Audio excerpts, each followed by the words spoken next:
Welcome back to Invitation Only, the podcast that shines light on ambitious individuals in Dallas with the goal of revealing the most inspiring success stories. My next guest moves with melody, harmony, and a little bit of magic.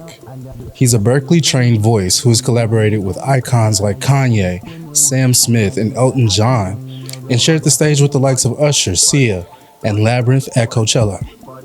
Brought to you by Invitation Only, please welcome Sekend. Yo. What's going on, man? That's good, man. You look good. Are you feeling good? I'm feeling good. Good. It's good to have you back in the city, like we said before. Talk about a little bit about how you feeling coming back to the city.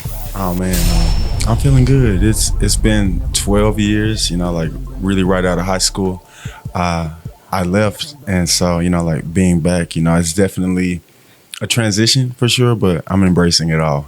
And you've definitely been on a journey. Yeah. I mean, can you see, I'm sure you can see and probably feel from where you started to where you are now, that climb and that grind. So, I don't know, man, just tell me a little bit more about how that process has been going for you.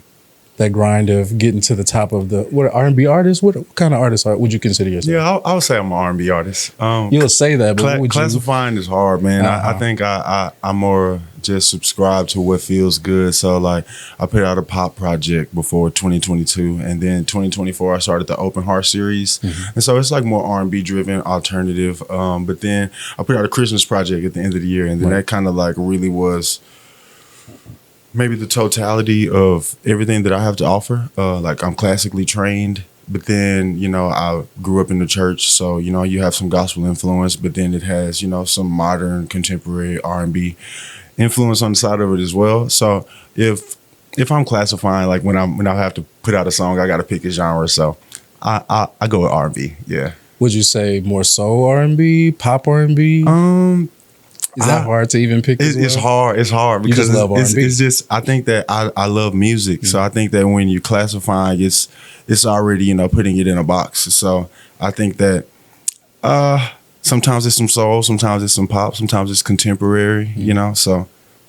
I've heard you talk about that concept of being in a box. I actually read your Voyage Dallas interview. If you haven't seen his Voyage Dallas interview, make sure you go and check that out. It's a lot of good information there. But you talked about how many Dallas artists, you feel like you have to be confined to a certain box and that you want to live outside of that box. So how do you feel like you're going to overcome that feeling of being put in a box? I think that if you choose to be confound or constrained, that, that you will be subject to that. But I think that I kind of try to take away anything that don't matter. So especially like in the creative process, like I want to not be focused on the results. Like anything, I heard Quincy Jones say that's when God leaves the room. So if you could just keep the focus on the main thing, and that's just whatever it is in front of you right then whatever it's supposed to do, it will do. So I think that I just try to just be free, be comfortable, create with people that I believe in, that believe in me, and that really allow, no ego to exist and us get into the finish line. Love that. So let's take it back to the beginning. Your name is Sekend. Yeah. But it wasn't always Sekend. You used to go by your actual name. Yeah. And so what was that process of changing your name to Sekend, and why Sekend? Okay, so my name is Cedric Jackson II. And I wanted to create some separation between all the things I do. Sometimes I might model, sometimes I might sing background for artists, sometimes I might creative direct, creative produce, or go sing at a wedding or a private event. But yeah, you have a long resume. When I put in when I put out like the things that are like my artist centered, I felt like that it needed some separation. So even my father, like years ago, he was recommending like, hey, maybe you should have an artist name. But like your parents recommend something, you're like, oh, you do the furthest thing. And so in like 2020, I was doing creative direction with Ryan Watanabe, and that's one of my closest friends. But he's like one of the greatest that I know. Like outside of me being biased, like he's a great creative media editor, shooter, like he's just phenomenal. So he at the time recommended Is he the guy that did the photo?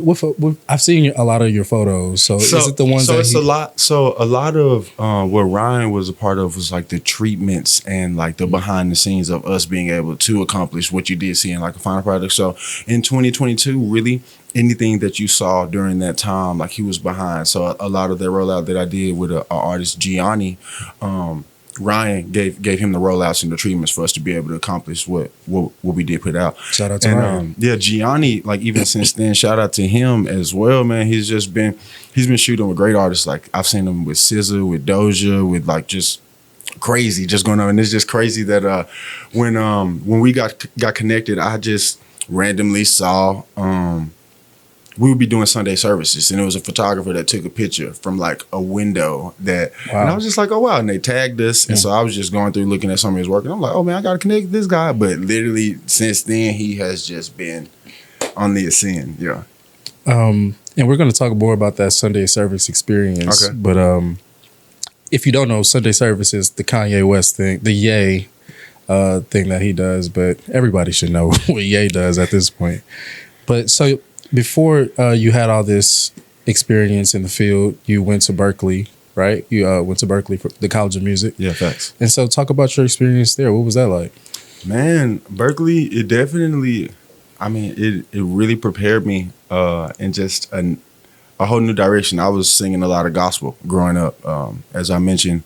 But then going out there, that was like really my really true experience diving into singing everything. So I got classes where I was having to sing standards and learning those. And then I was doing classical music when I first came, but that's like Berkeley is really on the contemporary side. But me, I sung Odell Mio Dolce Adore to get into Berkeley, not just knowing that like really what it was about. I just knew it was the #1 music school. I knew I wanted to do music, and I was just like, hey, this is where I need to go. Yeah. So really without even needing to know too much more, I literally didn't apply for no other school. And I auditioned there. I got accepted. I got a partial scholarship.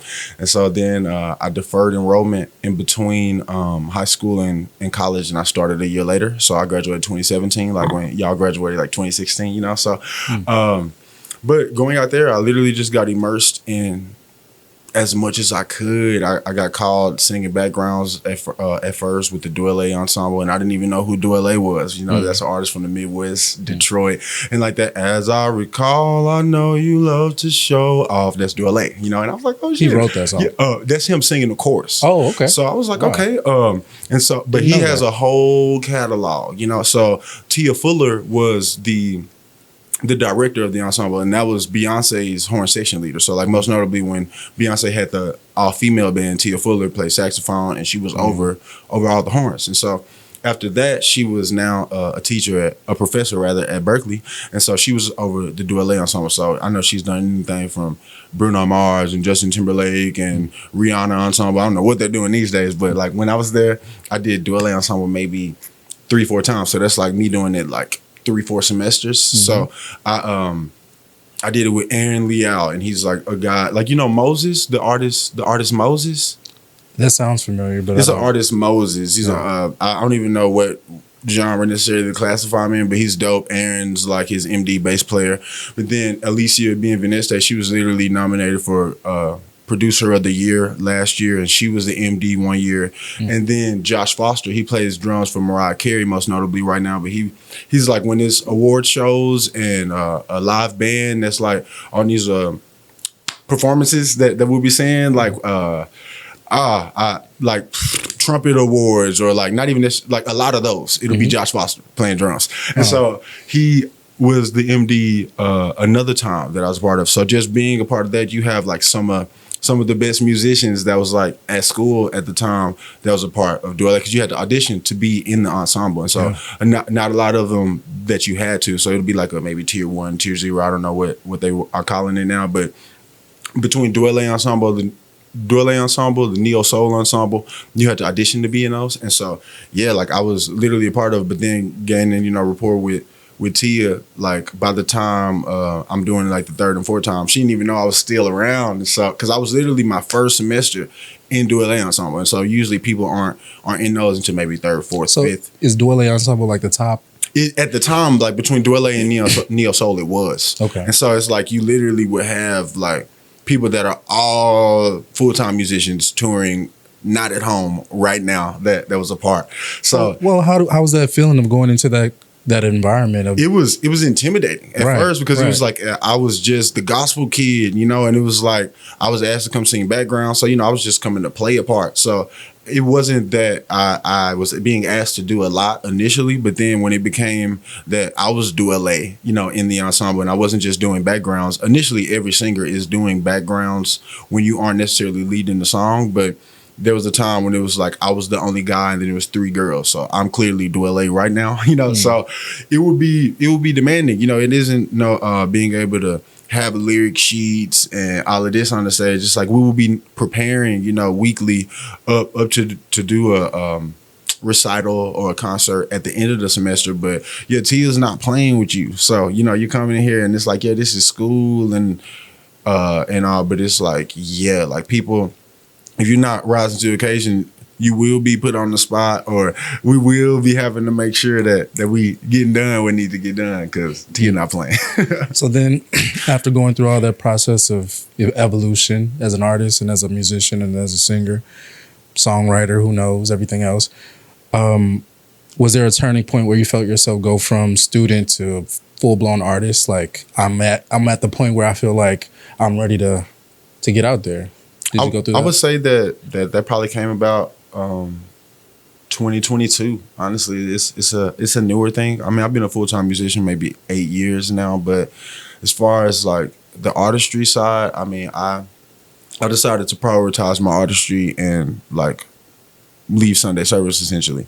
And so that's when I just really bet on myself. And so, yeah, pretty much like when I put out the project February 22nd, 2022, like very intentionally with all that numerology, I'll say since then. So after Sunday service, you feel like? I mean, Sunday service wasn't over. It's like I just chose to like prioritize my artistry and just, But there had to be something that validated that feeling like I can go do this on my own.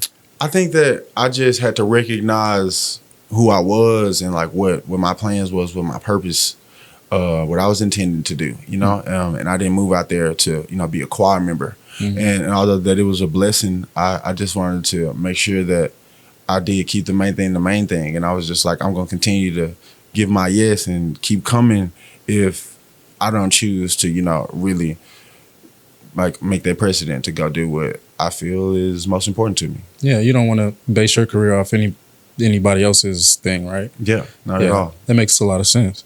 How was that Sunday service experience of performing with Ye? Like, man, I would say like it really changed my life. I think that I don't think I know that I moved to LA October 8th, 2018, and then I started doing Sunday service January of 2019.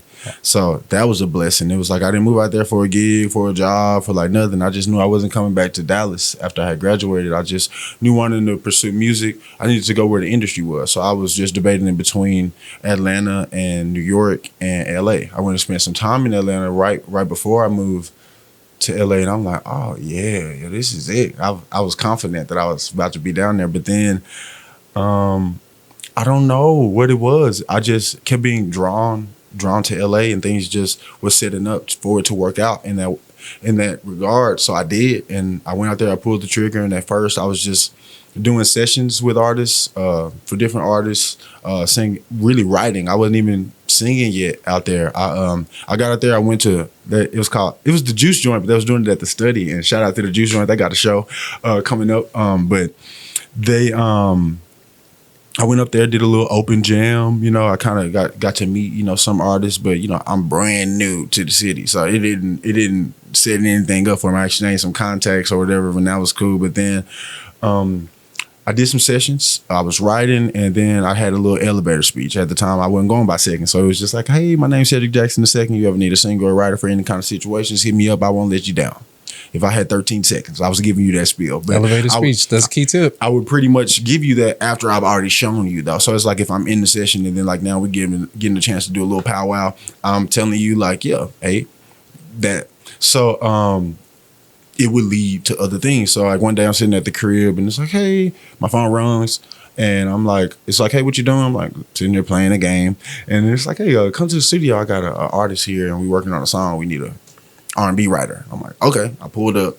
And it was at the time, this 2018. So it's like Rihanna is like maybe just off of Annie, whatever, the tour. And so Nelson was the background singer for us. So like with Jay Nova, Nelson, and maybe I'm forgetting the person, but like Nelson is the guy. And so like when there's a background singer for like most situations, if there's one male, he probably got the call if he's not on the stage. So he was working on originals, and I wrote 2 songs for him. But the second time we had a session, it was like I was there before the session was going. So we had the opportunity just, to talk. So I'm like, yeah, I'm new here, like just moved out here a couple months ago.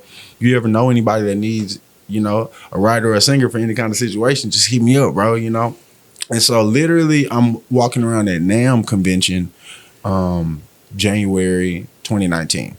And that's like a music convention. A lot of educators, musicians, instrumentalists, they go out there. You can get a lot of gear, endorsements, meet a lot of people. And so I'm walking around, an LA number is popping up on my phone. I'm like, okay, I should probably answer this because, I'm from Dallas. I was in Boston for some time, and I don't know too many LA people. And so it was literally like, hey, are you available tomorrow, 1 to 7, and on Sunday, 7 to 11? I was like, yeah, I am. And it was like, all right, cool. We'll send you all the information you need to know. Click. I'm like, okay. But maybe Tuesday or Wednesday of that week, this is Friday when that call came in. And Nelson had texted me. He's like, hey, you may get a call this week, and doing Dwelle, and I've done the Marvin Gaye tribute. I've done a lot of tributes. I'm thinking how he had explained it to me that I'm finna go do a Kanye West tribute, and I'm like, all right, cool. I'm finna be singing Flashing Lights or like whatever, And so I finally got the information maybe 9, 10 o'clock that Friday night. And it was like Calabasas, California tomorrow. This is the address, 1 to 7. And then Sunday, 7 to 11. This is where you're going to be at. I'm like, all right, cool. And so I showed up, and I didn't know, I hadn't been seeing anything about something. At this time, it was still private, like really devout Ye fans was aware that this was going on. Like a partner of mine, Jaleel, like we've been close friends since college. He was also my roommate. He's a drummer, producer. Shout out to him. He was like, hey, bro, I think that you might be going to do Sunday service. I'm like, what are you talking about? And so he sends me like this clip, and it was like just dated. It was like early January 2019, and it was like neon colors, a choir, Ye and Tony Williams, and like, some other artists, maybe Ty Dolla $ign. It was like all sitting in front of the choir. So I watched a piece of it. So I came to the rehearsal. And I'm like, oh yeah, this is exactly what this feels is. Familiar. And so we it was initially just we were doing a lot of songs that you already knew, but it was original lyrics. It was just inspirationally driven. It was talking about God, and so and unity. And so we I maybe learned 15 to 20 songs between that Friday and Saturday, and then sung them that Sunday. So it was like, okay, but I'm thinking this is a one-off, like that this is, it was cool to do this, and cool. It wasn't given to me like, hey, these is the dates. This is what you're going to be doing. It was just like, hey, you available Saturday and Sunday. I'm like, all right, cool. I came and did it. I'm thinking that this is it.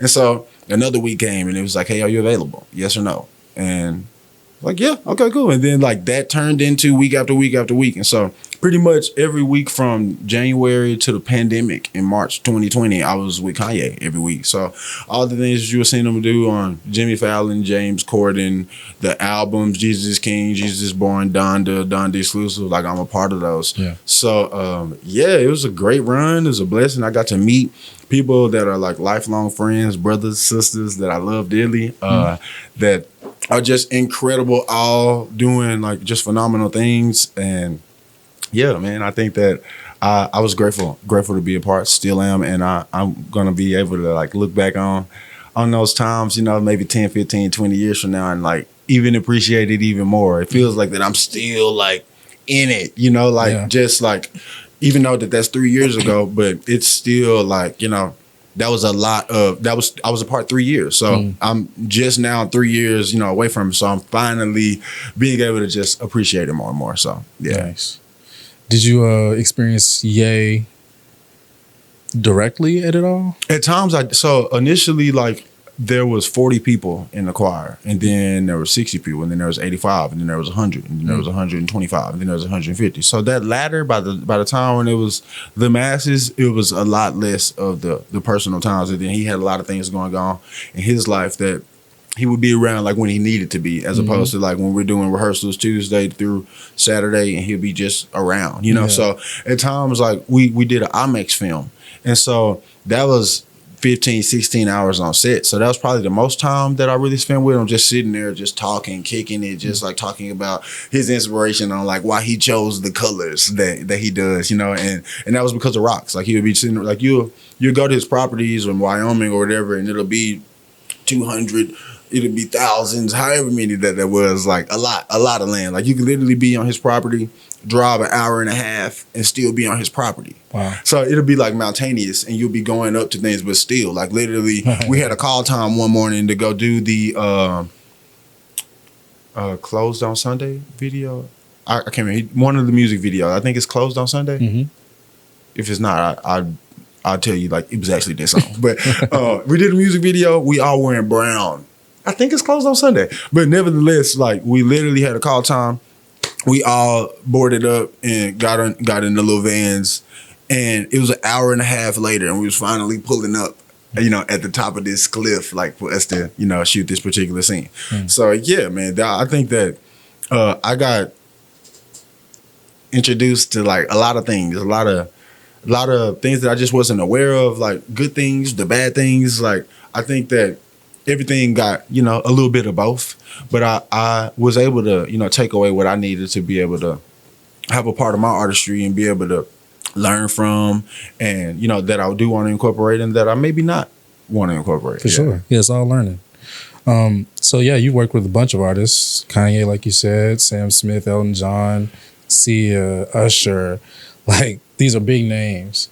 Is there any experiences that you have had that you could talk about as far as like how it felt to be in those environments with those artists? I mean, I could talk about a lot of it. It's hard to just like go randomly, but I mean, initially what came to mind was I did the session for Elton John with Stevie Wonder on it. It's Finish Line. The song's called Finish Line. And we recorded that in the studio. They did We Are the World.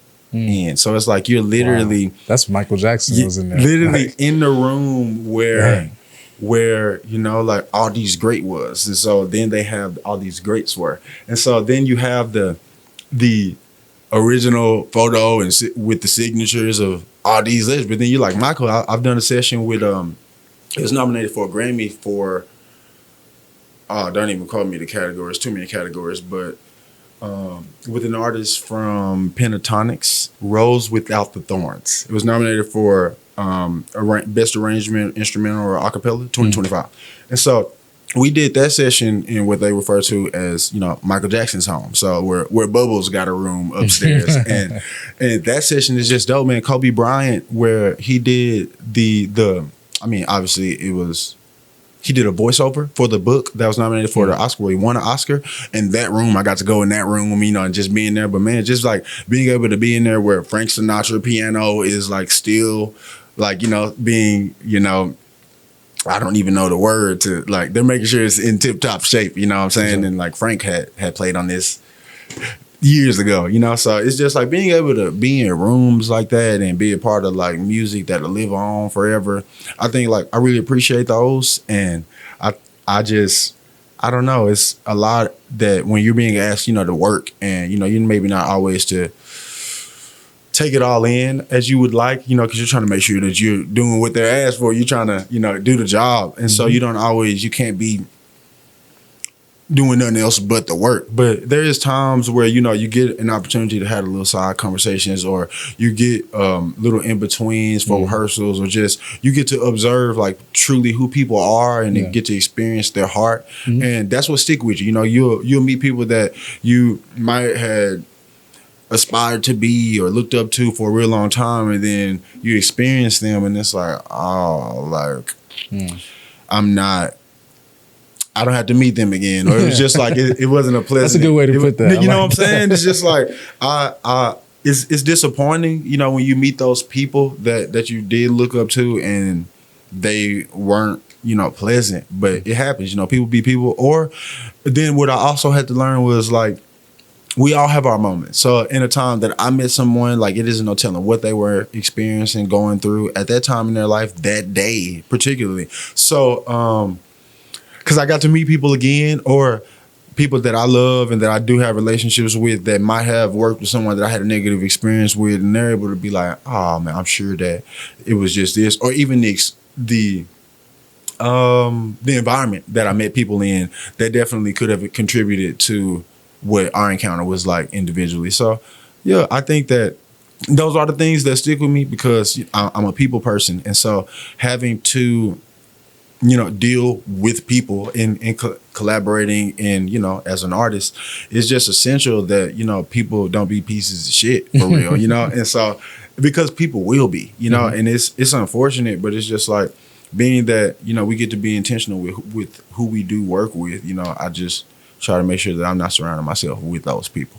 Makes sense. And so you walked into these rooms that superstars have been in. You've worked with the superstars, so you got to know you're doing something right. Hey man, it's a blessing. It's a blessing. So by now, you got to be used to them big stages, right? You've been on the Coachella stage.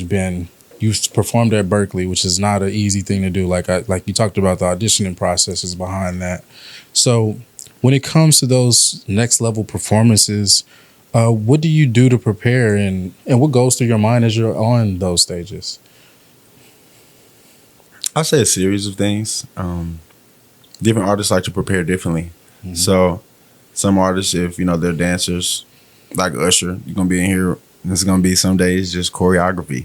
Or if you're doing a Coachella performance and it is a massive production like that, there's going to be choreography that's going to be incorporated to those shows as well too. So it's just like, it's intense. It's like demanding, days of maybe 2 weeks. You'll be doing 8 to 12 hour rehearsals, learning a lot of material, and then sometimes you're doing the same thing. So the retention part will be, it'll be there because you've been doing this for so long. But then when you maybe with Ye, you might have prepared and had these 12-hour rehearsals, and then you get there the next day and he don't want to do any of what we just rehearsed yesterday. So that happened like a lot of times. But it's just like, when you adapt more to feeling than just the sound, like I understand that, because I do. So it's like, for some, it's just like, oh man, we just rehearsed this all day yesterday and then we're not doing it, but it's just like, okay, you're doing things that you do know. So it's just like, that's even better for you. So, and you got paid for the time that you was there, that you complaining about. So it's like, it's whatever.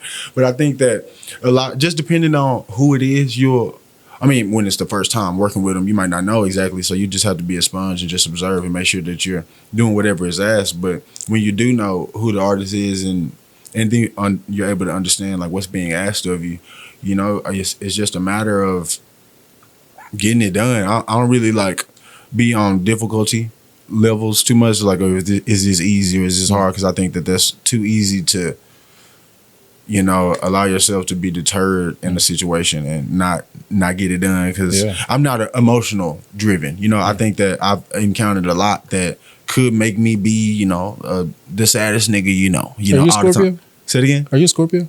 I'm a Pisces. Interesting. Yeah. I didn't get Pisces. That's good. So, but my rising is a Taurus, so you probably get more of the Taurus from me. Like mystique a little bit.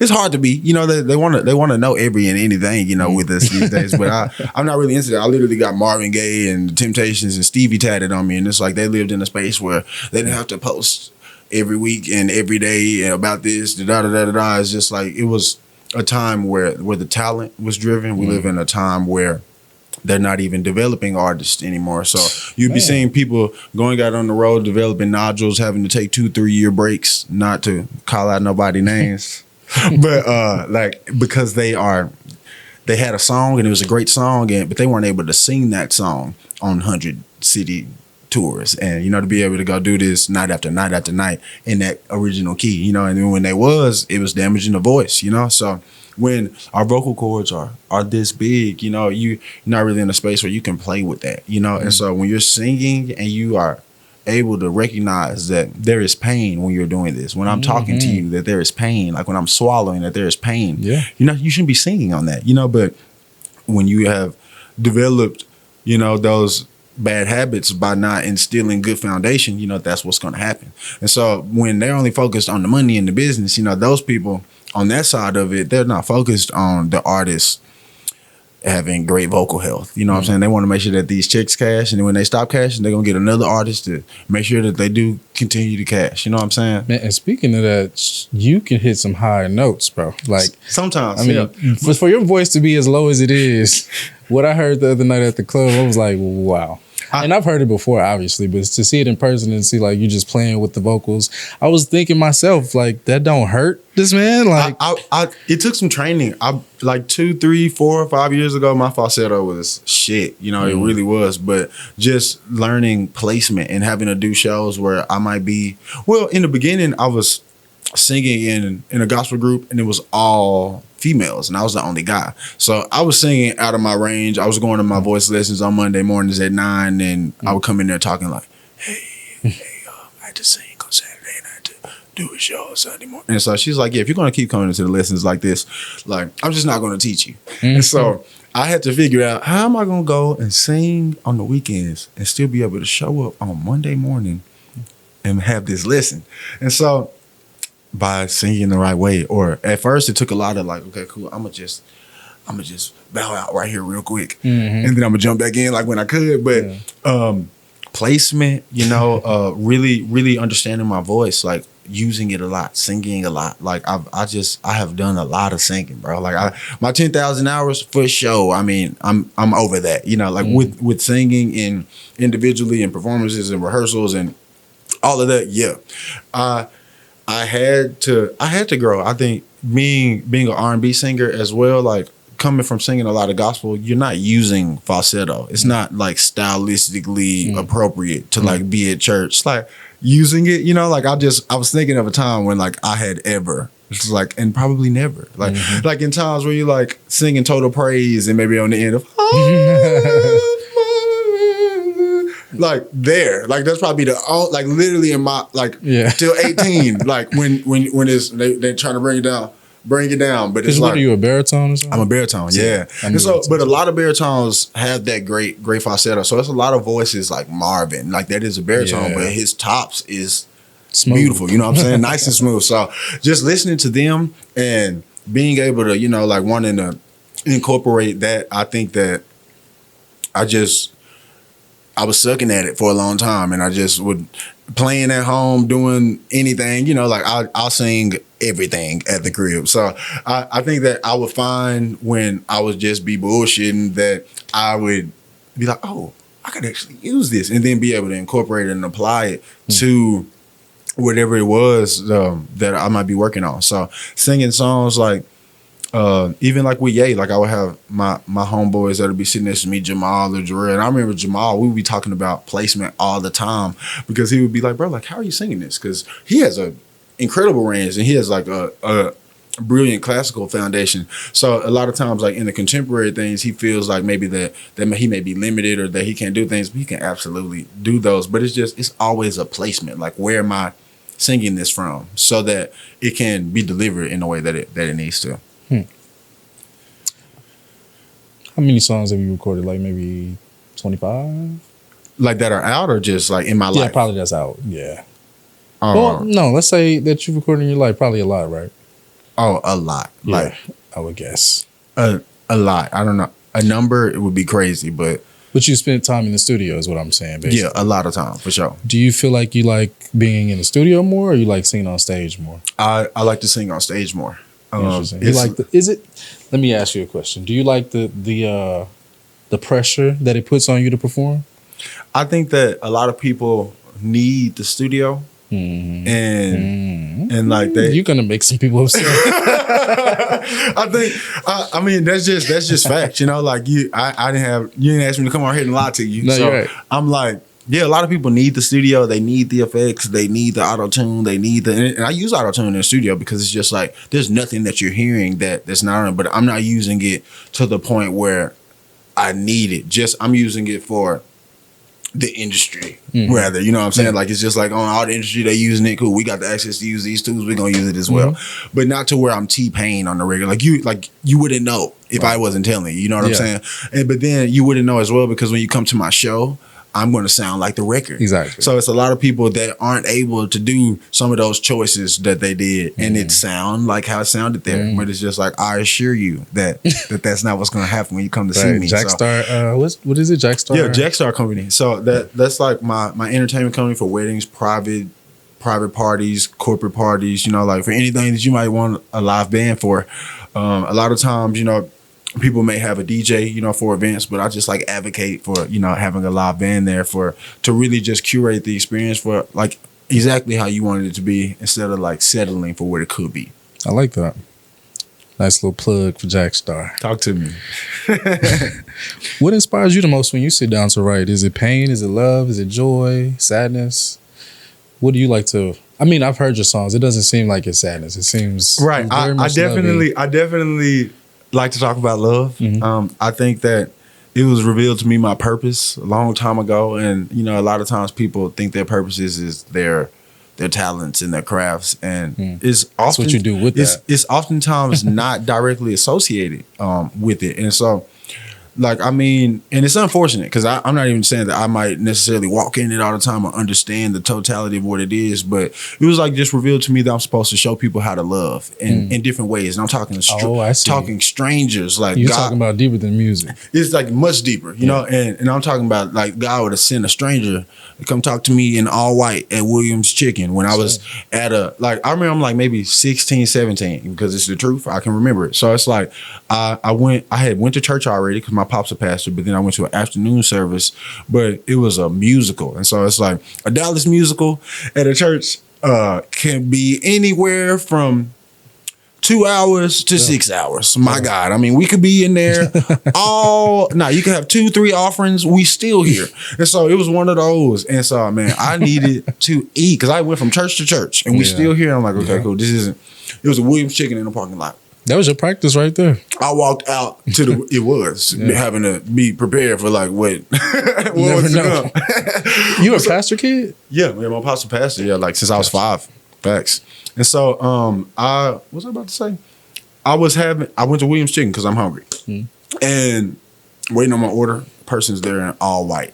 And he comes over talking to me about my life. Like telling me things that only God like could have revealed to him. But it's just like, I don't believe that it's like, hey, God told me to tell you I'm subscribed to that. But I don't think that God is going to tell someone to come tell you something that he didn't tell you first. So it's just like, yeah, someone can come and confirm something. But if someone is coming and saying like, hey, God told me to tell you this and he didn't tell you first, it's just like, I don't think God is a gossiper, you know? So I know that he could come, he's going to reveal to you what is necessary. So that I don't know his name. He was coming and telling me things that I had experienced that was truth. And so in that, he was talking to me about how I'm supposed to show people how to love. And the things that I've experienced, you know, like with my mom's been disabled since I was 12. So it's like, I could really be a really sad, and that's why I came back to Texas. It's like, since I was 12, my mom's had multiple sclerosis. And so like that affects your central nervous system. And that just opens up a lot of doors to like a lot of things when your brain is being impacted, like most notably. But it's just like she's in a nursing home now because she needs that 24-hour care. She can't walk anymore. So it's just like a lot of the things that like I would want to do, that's regular things that people are able to do. I don't get to do that, you know? So I think that I had to find my footing in life, period, to be able to show up and be my best self and not subscribe to just hurt and pain and sadness all the time. So it's like I would, at first when I would be writing real inspirational driven songs because I would be encouraging myself. But then it got to a place where it was like I knew I was wanting to put out R&B music. So it was like, what space do I want to put in? Like, do I want to live in? And that was the love space. You know, I think that it's not real popular that like God's being emotional. Well, I think that it's not. I don't think emotional intelligence is popular, period. And for people that lack accountability, it's really it'll make you feel a way. You know, like when someone is able to, you know, tell you how they feel or tell you how you're making them feel. You know, so in my music, I wanted to talk to you about vulnerability, about like openness, about resilience, about love, and that's broad, and that could go a lot of ways, and I like that. But still, it's always pretty much gonna be about love. You hear a song from me. Yeah, my mom told me once, everybody always wants to hear love songs. There's never a time where you don't want to hear. You know what I'm saying? And I don't think we're hearing enough of them. You know what I mean? Yeah. You obviously have some training as far as spirituality and faith, though, too. I can see that on you. Do you feel like God has, because you talked about that move from going out to LA and not knowing what was going to happen. Do you think that God honors faith? Obviously. That's basically the question. Does God honor when you take that jump is what I'm really getting at. That jump to say, will God meet me there? I believe so. I believe that faith without works is dead. So if you're asking for something that you aren't willing to put in the work and apply, like I can't be wanting investors to give me, money that I haven't put into myself. That's right. I can't ask for people to give me time that I haven't put into myself. So I'm never asking of someone of something that I haven't at least tried first. So in a lot of times in my life, I can go and identify moments where I bet on myself, and I think that's the best bet you could ever do. Betting on yourself. Yeah. And I've seen it work. Like I wouldn't recommend, necessarily do things how I do it, because hey, you go try this formula and it don't work for you, then you coming in looking for me. Hey. But I'm like, I can only tell you what my experience is though at the same time. And man, I bet on me, and I'll continue to. And it's like, it's uncomfortable, and it's like, it'll cause you to uncomfortable. What do you mean by uncomfortable? Oh man, so it's like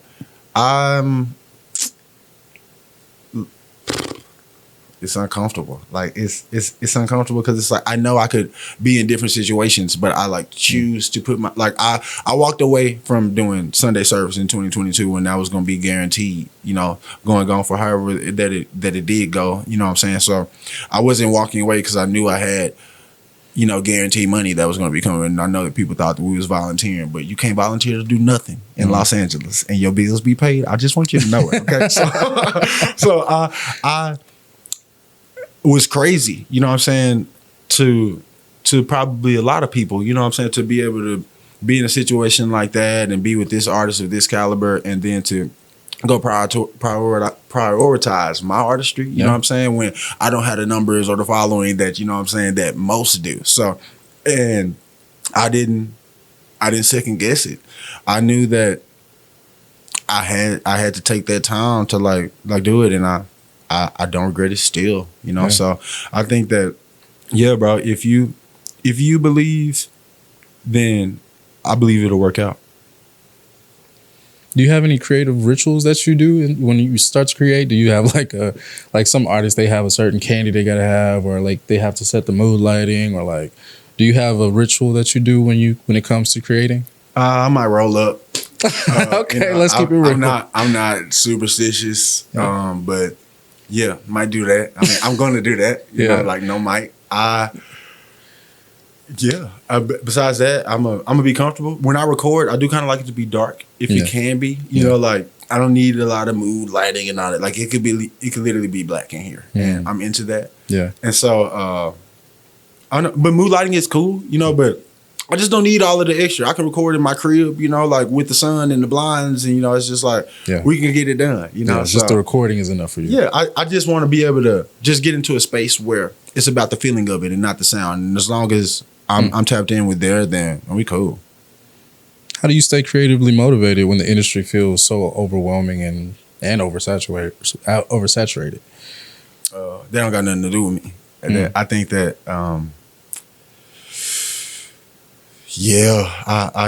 I focus on, what's important. I think that, if you did go and choose to, look at things that will bring you negativity, then it will do that if you're looking for that. And I'm not looking for it. With my life, I'm literally choosing happiness every day, because I don't think that's something that chooses me. So since I'm aware of it, I have to be intentional with just everything, with who I talk to, with my time, with where I go. Like, I'm not just showing up to probably nowhere. Like, if it's not a check there, bro, it's like you probably won't see me there, you know, because things seem to find you when you're not looking. And I believe that when you stay out the way, you know what I'm saying? Like, I mean, I could really go on, Kim. Like, it's like, I know people from a lot of backgrounds like that you do. People locked up that's like for life plus 58. Man. For guys with time and time, people that go in, that got time, that get more time. But then it's like people that I love, like 32, 37, like 28, 20. Like, it's like I could go on and on. So it's just like knowing that could be me, you know what I'm saying? I just try to make sure I stay out the way. Yeah. You know, I'm making sure I'm taking care of my mama. I'm her power of attorney. So it's like I got things to lose. Like, if I'm not here taking care of it, it might not get done. You know what I'm saying? So like, that's why I'm down here. And it's like, when I could be in the industry getting calls to do cool little things, like I chose to come down here and make my mama the main thing, because if she was to go and pass on, all I was gonna have was regret. Like, oh damn, I should have moved down. And I wasn't gonna be willing to be that guy. So yeah, it's uncomfortable, because it's like, I know I could be doing whatever. I get calls still, like, while I'm down here, where it's like, I can't hop on the flight right now, you know, like to be there at 7:00 tonight, you know what I'm saying? Or I could, but it might not make sense all the time to like go accept that call. So even in this season that I'm in, it's a lot of no's, bro. And I think that that's the American dream, is the ability to say no, the power of no, because a lot of the Black American dream, that's for sure. I mean, because that's our experience, because it's like, you feel like you always gotta go do this, you gotta provide, you gotta da da da da da, and it's just like the ability to be able to be like, nah, when you need it, I still see how God show up. It's just like right now, like, it's just like I'm not in the best position, but it's because I'm making sure that my mama is, you know, so it's just like God honors that. And I see that, like, even in those moments when it's just like, I understand, like, I got to pay these bills, because it's just like, y'all see me with the names and like all of that, but that don't mean that like my account reflects that resume all the time. A lot of collaboration, especially when like I'm an artist and I am investing into myself. It's like, things could be a lot better, but it's just like when I'm putting it back in and back in and back in, because I do believe that it'll be worthwhile. So it's just like, I'm saying that, I'm saying that, that you'll be better off when you're doing like what you need to do, when you're not trying to show nobody, trying to show up as someone else or trying to prove a point or any of that. I'm literally just trying to be the best me that I can every day on purpose, intentionally, and it's gonna be worth it. Without the validation, life is great. Yeah. See, who are you trying to impress? But that's a question for another day. So let's move on to the future, your dreams and stuff like that. We're wrapping it up pretty soon. What's one project or collaboration that you still look forward to or want to accomplish at some point? A lot of them.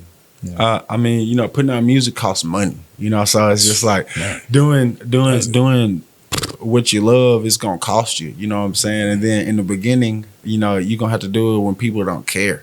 So you're gonna have to post about it when you might get 10, 100, 12, 13. You might get a whole bunch this day. Then the next post is the one that you really, really like, that it might be the first time that people see that side of you. You know what I'm saying? So it's just like when they only seeing it once, it's not really compelling them to like, support that. But then when it's just like, this is something, and then you're posting and you're being consistent, I've seen that it could be worthwhile. But it's like in collaborations, it's like a lot of artists that I would love to work with. One day, a lot of artists that I haven't worked with that I would hope to work with, still. But then on my side, it's just, I look forward to doing a full length project.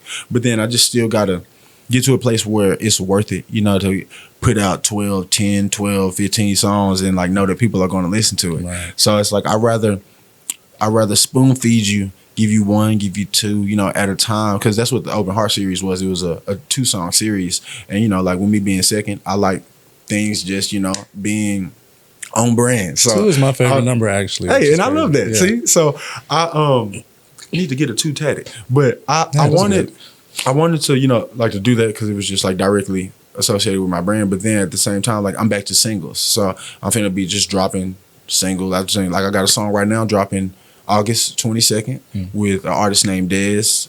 I was in Sunday service with her. She was on The Voice. She works with John Baptiste. She's incredible. A lot of people's favorite singer. One of my favorites for sure. And we got a song, Falling For You, that's dropping August 22nd. So that's just the way that I'm going to be. I'm going to be just dropping singles, really just trying to build, get some syncs, get some playlists, placements as well. And yeah, I'm just really trying to give my original works, new worlds to live in. For sure. And I appreciate you giving us some time to come into your world a little bit and see what's going on in your mind. And I appreciate you. Let me come on your platform. For sure. For sure. Remarkably talented person, very much genuine. So it was no question about it. But so we're wrapping it up. This is my last question for you. When it's all said and done, what do you want the name Sekend to stand for in music history? Good question.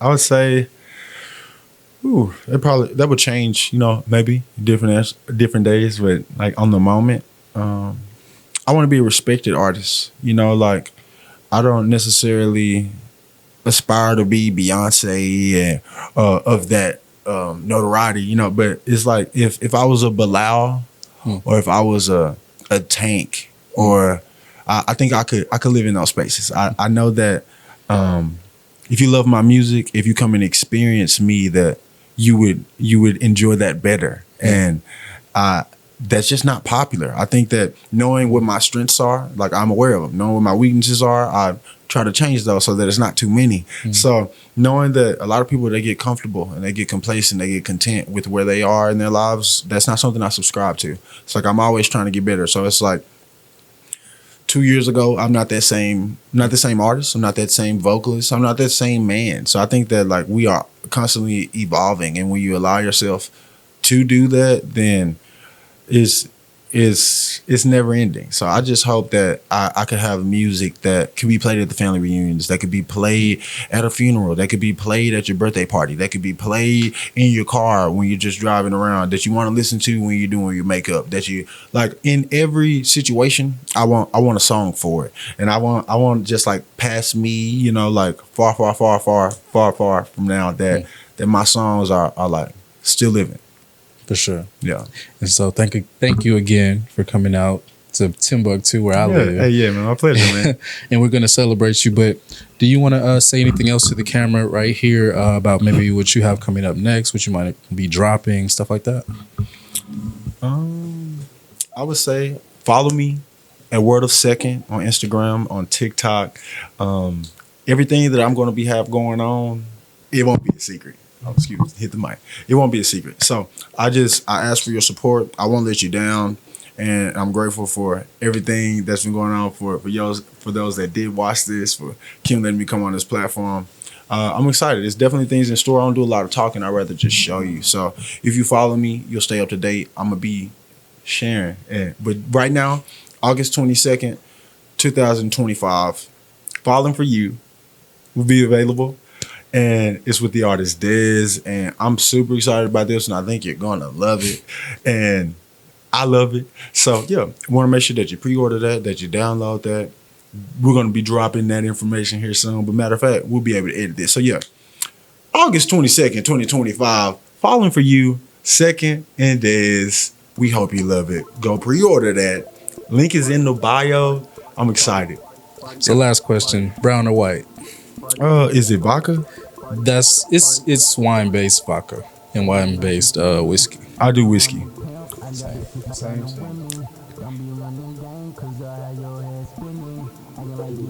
You never know who drinks and who don't. Cheers, man.